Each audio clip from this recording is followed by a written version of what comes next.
How to turn off professional mode on Facebook. Hey everyone, welcome back to the channel. In today's video, I'll show you how to turn off professional mode on Facebook. So now, without further ado, let's get started. So here, first thing first, open the Facebook app on your phone and make sure that you're logged in to your account.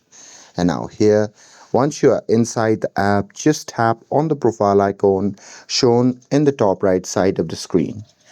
And now here, once you are inside the profile section, just tap on the three dot icon shown in the top right corner of the screen.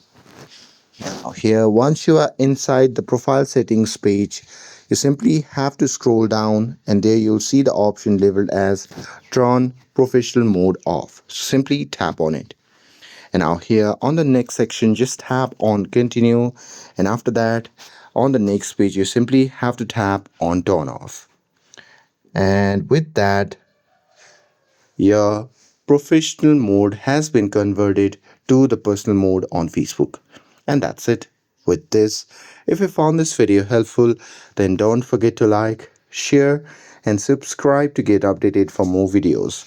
Thanks for watching, and I'll see you in the next video.